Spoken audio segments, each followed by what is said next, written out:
It turns out Prince Andrew and Bill Clinton were almost regulars at Epstein Island, or should we say Pedo Island. Even with the FBI sniffing around, these heavyweight figures were walking free like nothing happened. And now, new footage of Prince Andrew and Bill Clinton is going viral as the US Department of Justice just dropped the first batch of Epstein files. With these new documents out and the footages, Prince Andrew is reportedly so rattled that he's even scared to step foot in the US right now.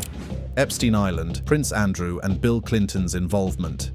As the US Department of Justice dropped the first batch of Epstein files, footage of Prince Andrew from 2010 started going viral. In the clip, he's at Jeffrey Epstein's Manhattan townhouse, standing by a big door and giving a friendly wave goodbye to a young woman. Right after that, Epstein himself walks out of the house, accompanied by a young female. Not long after that, Buckingham Palace put out a statement saying that Andrew is appalled over the Epstein misconduct claims. At one point, it seemed like Prince Andrew was right in the middle of the investigation into an alleged trafficking ring involving underage victims. But, as with a lot of cases where the FBI starts looking into powerful elites, the whole thing just faded away, like it never even happened. Then there is this footage that pretty much vanished from Google, Reddit, and social media. It got wiped. And if you're wondering why you never heard about it in the mainstream news, well, that's because they didn't report it. So back in 2020, after Prince Andrew got exposed alongside Epstein for being involved in serious misconduct with minors, protesters showed up at Buckingham Palace, and they weren't quiet about it. They were chanting, "Pedophile, pedophile, pedophile," right outside the gates. But here's the thing, this got buried. The media completely ignored it, and big tech made sure any videos of it disappeared. To this day, a lot of people living right there in London have no clue this even happened. Prince Andrew, along with Bill Clinton, were among the well-known names that showed up in last year's unsealed US court documents related to Jeffrey Epstein. Prince Andrew, who no longer holds most of his royal titles, was accused of being involved in an incident with numerous underage girls during an alleged gathering on Jeffrey Epstein's private island. Those documents gave more insight into connections Epstein had with high-profile figures. Epstein recorded sex tapes of Prince Andrew and Bill Clinton, along with other high-profile names. An Epstein victim, Sarah Ransom, one of the witnesses in the case, made these allegations. But Epstein's defense team pushed back, casting doubt on how reliable her claims were. Those records were actually part of a case tied to Ghislaine Maxwell, Epstein's former girlfriend, who was convicted for helping him mistreat young girls. One of the accusations involved Prince Andrew, who was accused of groping a woman, something he strongly denied. Bill Clinton's name appeared in multiple documents as well. The former US president had acknowledged that he knew Epstein, but repeatedly stated he had no knowledge of his crimes. The first batch of those documents, about 900 pages, was made public last year, following a ruling by New York Judge Loretta Preska. She pointed out that many of the individuals named had already been identified by the media or during Maxwell's trial. Judge Preska also noted that many people did not oppose the release of those records, though some names remained redacted to protect victims of misconduct. More than 100 individuals were listed, with some making allegations against others, while others were potential witnesses. Jeffrey Epstein had pleaded guilty in 2009 to soliciting a minor and later took his own life in 2019 while awaiting trial for misconduct-related charges. The records also referenced Johanna Sjoberg, who had previously claimed that Prince Andrew groped her while they were sitting on a couch inside Epstein's Manhattan apartment in 2001. Buckingham Palace had dismissed her claims as categorically untrue and declined to comment on the documents, stating that it no longer spoke for Prince Andrew, who had stepped back from royal duties. In one deposition, which had already been reported, Sjoberg alleged that Prince Andrew had placed his hand on her breast while posing for a photo with another accuser, Virginia Giuffre, and a puppet labeled Prince Andrew. Back in 2022, Prince Andrew settled a lawsuit with Giuffre, paying her millions after she accused him of mistreating her when she was 17. However, he had always denied ever meeting her or doing anything inappropriate. Clinton's name also came up in the court records, though there was no indication of any wrongdoing. When asked for comment, his representatives referred back to his 2019 statement, in which he said he knew nothing about Epstein's crimes. The documents included testimony from Sjoberg, who claimed Epstein once told her that Clinton likes them young, referring to girls. They also contained statements from Maxwell confirming that Clinton had traveled on Epstein's private jet, though she wasn't sure how many times. Clinton's flights on Epstein's plane were described as humanitarian trips to Africa in the early 2000s. At the time, he had spoken highly of Epstein's philanthropic efforts, but later distanced himself from him. According to Clinton's 2019 statement, he had always been accompanied on those trips by his staff and supporters from the Clinton Foundation. His statement also emphasized that his Secret Service detail traveled on every leg of every trip. Sarah Ransom claimed in an email that a friend of hers had sexual intercourse with Clinton, Prince Andrew, and Richard Branson. She also said these encounters were filmed by Epstein, and later she got her hands hands on those tapes and saw them herself. The unsealed documents were included, along with a 2017 letter from Alan Dershowitz's attorneys, who were trying to discredit Ransom. Fast forward to 2019, and The New Yorker published an article where Ransom admitted that she had invented the tapes to draw attention to Epstein's behavior and to make him believe that she had evidence that would come out if he harmed me. Despite that, in another one of the newly released emails, Ransom insisted that her friend had actually sent her the footage. She said the tapes do clearly identify the men's faces. She also wrote, "Thank God she managed to get a hold of some footage of the filmed sex tapes, which clearly identify the faces of Clinton, Prince Andrew, and Branson having sexual intercourse with her." She added that Epstein himself wasn't in any of the footage, saying, "Frustratingly enough, Epstein was not seen in any of the footage, but he was clever like that." Ransom also claimed that her friend had some kind of relationship with former President Bill Clinton, saying her friend had to have sexual intercourse with Clinton in Epstein's New York mansion just off Fifth Avenue on numerous occasions. In her messages, Ransom stated that her friend eventually went to the police in 2008 to report what had happened involving Epstein, Clinton, Branson, and Prince Andrew. However, she claimed that authorities took no action and that her friend was made to feel humiliated and discredited. A few months later, Ransom said the situation escalated. She alleged that her friend was approached by individuals she described as Special Forces agents who she believed were sent on direct orders to protect Hillary Clinton's 2008 presidential campaign. According to Ransom, these men intimidated her friend, physically mistreated her, though she supposedly took photos as evidence, and forced her to sign a confidentiality agreement preventing her from ever speaking publicly about her husband. She also claimed that her friend received a significant payout from the Clinton Foundation to keep quiet. Additionally, Ransom alleged that her friend attempted to sue Epstein for damages but faced intense pressure and threats from his attorney, Alan Dershowitz. She also accused Dershowitz of having an inappropriate relationship with her friend and being heavily involved in Epstein's network. She described the entire situation as a well-coordinated cover-up, pointing out that Dershowitz had also contributed to funding Hillary Clinton's 2008 presidential campaign. Before concluding, Ransom claimed that she had backed up the footage and distributed copies to various locations across Europe. She mentioned that only one trusted person knew their exact locations in case anything happened to her before the footage was released. These recordings could reveal even more about Epstein's private island, shedding light on a reality that, based on what we already know, is deeply unsettling.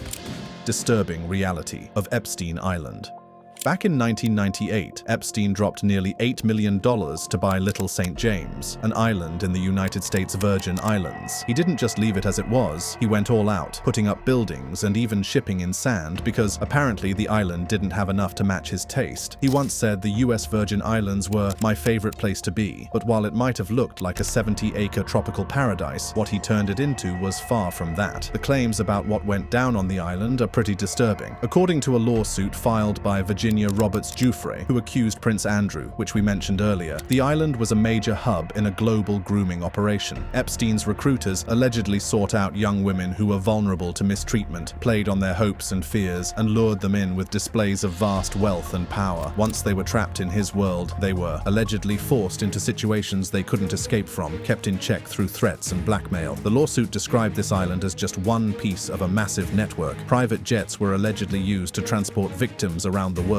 with stops in London, Paris, Tangier, Granada, Spain, St. Louis, Palm Beach, Atlantic City, and beyond. The prince, however, unequivocally denied the accusation and reached an out-of-court settlement without admitting any wrongdoing. Epstein's private island had some seriously high-profile visitors, celebrities, scientists, even royalty. They'd arrive on private jets, then hop onto a helicopter straight to the island. Epstein himself liked to call it Little St. Jeff, but the locals had a way less flattering name for it, Pedophile Island. According to a criminal complaint from the US Virgin Islands Attorney General, the island was described as the perfect hideaway and haven for trafficking young women and underage girls for sexual servitude, child abuse, sexual assault. The complaint also states Epstein and his associates could avoid detection of their illegal activity from Virgin Islands and federal law enforcement and prevent these young women and underage girls from leaving freely and escaping the abuse. Little St. James played a key role in Ghislaine Maxwell's trial. She was convicted on 5 trafficking charges and sentenced to 20 years in prison, plus a $750,000 fine on June 28, 2022. Fast forward to May 2023, and the island was sold to a wealthy investor for less than than half its original asking price. The plan? Turning it into a luxury resort. So, what do we actually know about Little St. James and what happened there? The island itself is a small, tropical paradise surrounded by coral reefs and the bright blue waters of the US Virgin Islands. It's got secluded coves, forested areas, steep rocky ridges, and dramatic cliffs. It sits just southeast of St. Thomas, one of the 3 main Virgin Islands. A little history lesson. The US bought the Virgin Islands from Denmark during World War I to stop Germany from using them as a submarine base. Today, the area is seen by many financial experts as a tax haven, thanks to massive tax breaks for companies based there. Epstein became a registered offender there in 2010, following his 2008 conviction. He also set up his shell companies in a low-key, unmarked office in a St. Thomas strip mall right next to a Sam's, Minimart, and a salon called Happy Nails. In 2007, he went all out on a massive building spree that raised eyebrows among local officials. His main estate nearly doubled in size, adding a huge mansion with an outdoor terrace that connected the master bedroom to a swimming pool. He even had a desalination system installed. Satellite images show the place was packed with features: terraces, cottages, beach houses, swimming pools, docks, utility buildings, a helipad, a tennis court, slipways, an enclosed lake or lagoon,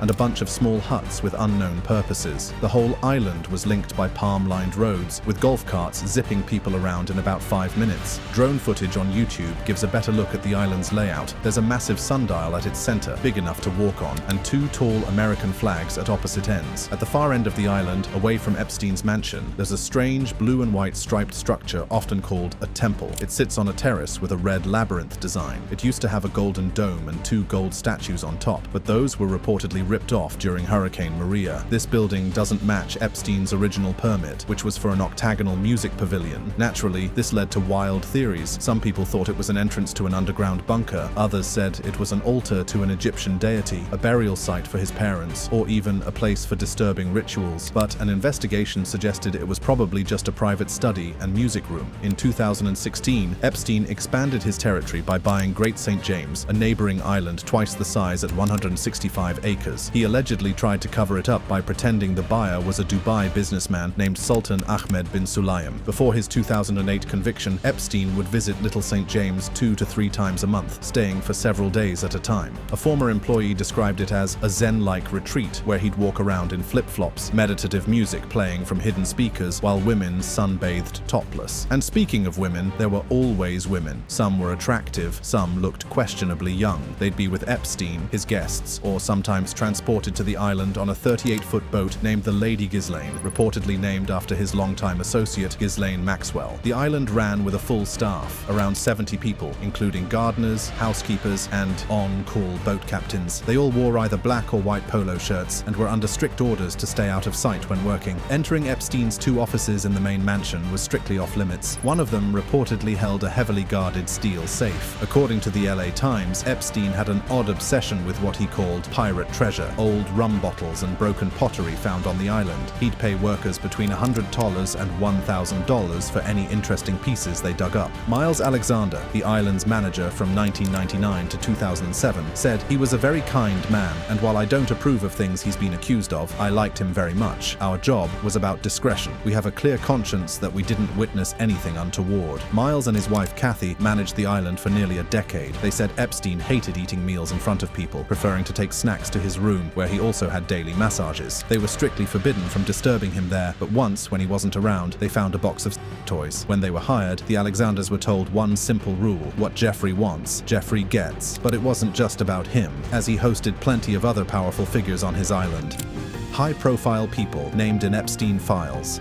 The high-profile list, which was released in January 2024, had some huge names on it. We're talking about US President Donald Trump, former President Bill Clinton, actor Leonardo DiCaprio, physicist Stephen Hawking, former First Lady Hillary Clinton, magician David Copperfield, and even the king of pop himself, Michael Jackson, plus many more. Over the years, a lot of big names have been tied to Epstein. Nobel Prize winner Lawrence Krauss, comedian Chris Tucker, Victoria's Secret owner Les Wexner, supermodel Naomi Campbell, and former Tony Blair aide, Lord Peter Mandelson. Donald Trump is said to have flown on one of Epstein's private jets, but whether he actually visited the island is unclear, and apparently, magician David Copperfield even proposed to supermodel Claudia Schiffer there. Guests typically arrived at Cyril E. King Airport on St. Thomas using one of Epstein's Gulfstream jets. Instead of going through the main runway like everyone else, they landed in a private area. From there, they were taken to Little St. James on one of Epstein's black helicopters. Epstein was known for going all out to entertain his guests. He even reportedly paid to have a submarine modified just so Stephen Hawking, who had never been underwater before, could get a tour of the seabed. Kathy Alexander, who we told you worked there, remembered Prince Andrew as being one of the more polite guests. She said he was great fun and very undemanding. One time, he came back from the beach laughing because someone he was with had stepped on a sea urchin, and he helped by urinating on their foot to ease the sting. Over time, a lot of famous names have been dragged into Epstein's story, some as alleged visitors to his island. In the January 2024 Epstein files, more than 100 names appeared. The files contained the names of victims, friends, and associates connected to Epstein and Maxwell, though many of them may have had no direct involvement with Epstein himself. United States Attorney General Pam Bondi even hinted that the contents were pretty sick. Bondi had been under pressure from Republicans to make Epstein's so-called client list public. And it wasn't just politicians and public figures paying attention. From the beginning, locals in St. Thomas were suspicious about what was going on. They even had a nickname for Epstein's private jets, calling them the Lolita Express. Scuba divers who got too close to the island reported seeing security guards watching the water's edge. At one point, Epstein had about 200 workers coming and going every day to work on his projects. One worker said when he was there, it was keep to yourself and do your thing. He also mentioned that Epstein would sometimes give away old or extra materials. Airport workers on St. Thomas saw firsthand who Epstein was traveling with. A former air traffic controller said, "On multiple occasions, I saw Epstein exit his helicopter, stand on the tarmac in full view of my tower, and board his private jet with children, female children." Authorities did try to investigate Little St. James multiple times. As a registered offender, Epstein was supposed to check in every year. In 2018, officials attempted to verify his address, but when they arrived, Epstein refused to let them pass the dock, saying it was his front door. Instead, he insisted on meeting them at his office in St. Thomas. He also made his employees sign confidentiality agreements that prevented them from speaking to law enforcement. They were even required to report any official inquiries directly to Epstein. One of the major challenges investigators faced was that Epstein had total control over his private islands. The Attorney General's complaint stated, "Monitoring a sex offender with his own private islands and the resources to fly victims in and out on private planes and helicopters represented unique challenges and allowed the Epstein enterprise to limit scrutiny." In December 2022, the U.S. Virgin Islands, USVI, filed a lawsuit in a New York federal court against JP Morgan Chase. They accused the bank of being complicit in helping Epstein traffic vulnerable women and girls into sexual servitude on his islands. The Attorney General for the USVI claimed that JP Morgan pulled the levers that enabled Epstein to pay off his network of enablers and victims. Even after Epstein was flagged as a child offender, attorneys for the territory alleged that he continued withdrawing as much as $750,000 in cash from his JP Morgan accounts each year. JP Morgan denied the allegations and tried to shift the blame onto USVI officials. Their lawyers argued that the government there had protected Epstein while also benefiting from his wealth. As the lawsuit gained traction in early 2023, USVI officials began quietly issuing subpoenas to some of the most powerful people connected to the case. Among those subpoenaed were JP Morgan CEO Jamie Dimon, Tesla CEO and Twitter owner Elon Musk, and Google co-founders Larry Page and Sergey Brin. However, there was no evidence suggesting that any of them were involved in Epstein's crimes. When Jamie Dimon was questioned under oath in May 2023,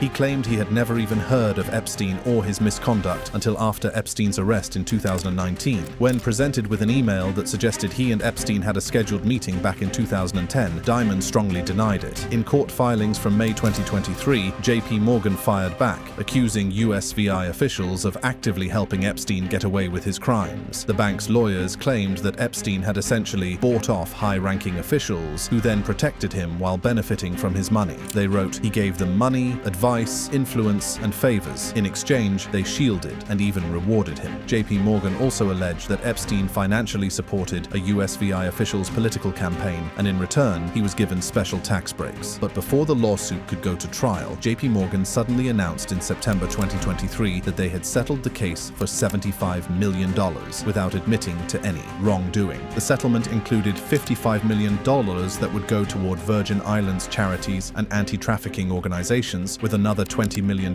was set aside to cover the island's legal expenses. After Epstein passed away in prison, officials from the Virgin Islands came forward and said the convicted financier had been involved in misconduct, mistreatment, and even holding victims captive on Little St. James. In March 2022, his entire global property portfolio, including these two islands, was put up for sale. According to the Wall Street Journal, the asking price for the islands was a massive $125 million. But in 2023, a private equity manager named Stephen Dekoff bought them for $60 million. And now, in February 2025, we have more Epstein files released by the United States Department of Justice. Epstein files released to right-wing influencers.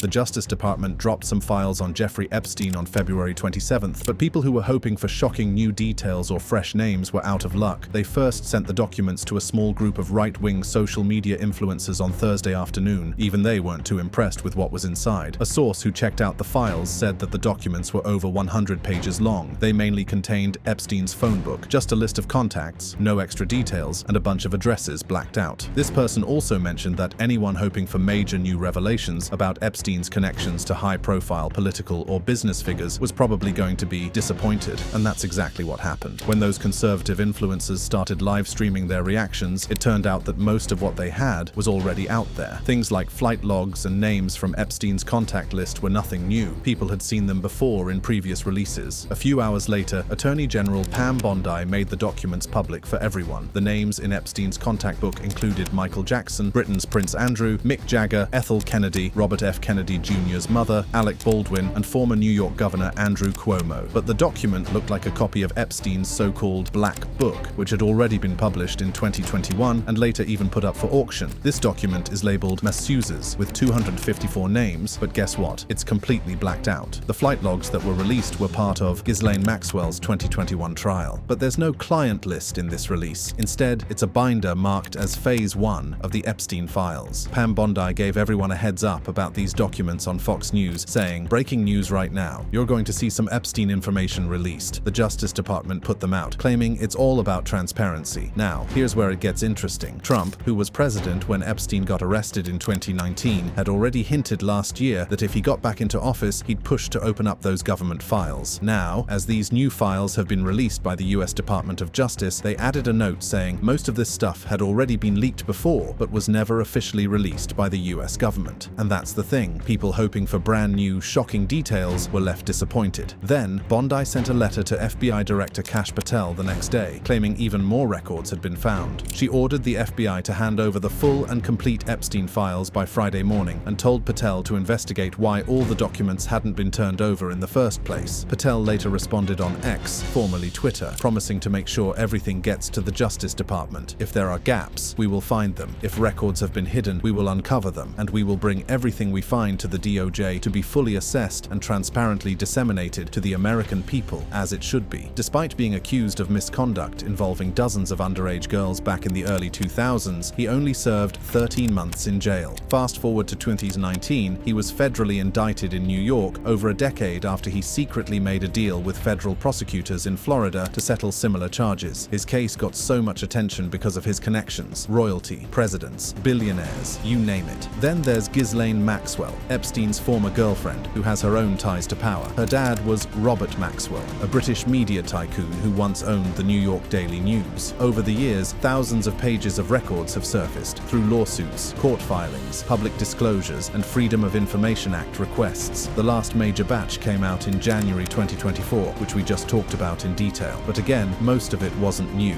These files included old police reports, transcripts from victims, and references to big names like Trump, Bill Clinton, Prince Andrew, and even magician David Copperfield. One notable document was a 2016 deposition where an accuser described spending hours with Epstein at Trump's Atlantic City casino, but she didn't say whether she actually met Trump and didn't accuse him of anything. Trump himself once called Epstein a terrific guy, but later said they had a falling out. In 2023, the Associated Press got its hands on thousands of pages detailing Epstein's final days at the federal jail in Manhattan before his death. These files had emails between jail jail officials, psychological evaluations, and internal reports. Later, the Justice Department's Inspector General reviewed everything and concluded that a mix of negligence, misconduct, and just overall failures at the jail allowed Epstein to take his own life. In August 2019, they found no evidence of foul play. So, with all that said, the big question remains, will we ever get new information? Or is this just another case of hyped-up declassified documents that don't actually tell us much? We were all hyped on 27th of February, Thursday morning, as copies of the binder circulated within the West Wing and were given to 15 conservative influencers visiting the White House. One of them, podcaster Liz Wheeler, noted the lack of new information, telling her followers, "Now what's interesting is we're all waiting for bombshells. We're all waiting for juicy stuff, and that's not what's in this binder. That's not what's in this binder at all." And that's exactly how the Attorney General presented it to us. She added, "It's fine to feel frustrated. You should feel frustrated." Wheeler showed parts of the binder, revealing heavily redacted pages, including a contact list, and emphasized what we were looking for was hidden from us. Representative Anna Paulina Luna, leading a House GOP task force on government transparency, also called for more details. She tweeted, "I nor the task force were given or reviewed the Epstein documents being released today." A NY Post story just revealed that the documents will simply be Epstein's phone book. This is not what we or the American people asked for. Get us the information we asked for instead of leaking old info to press. Well, it seems we'll have to wait till more information is available. For now, you can simply go to the United States Department of Justice website and download all the available information. It's titled Attorney General Pamela Bondi Releases, First Phase of Declassified Epstein Files. We would like to know your thoughts in the comments. Alright, that's a wrap for this video, but don't go just yet. Click any of the cards popping up on your screen and keep watching.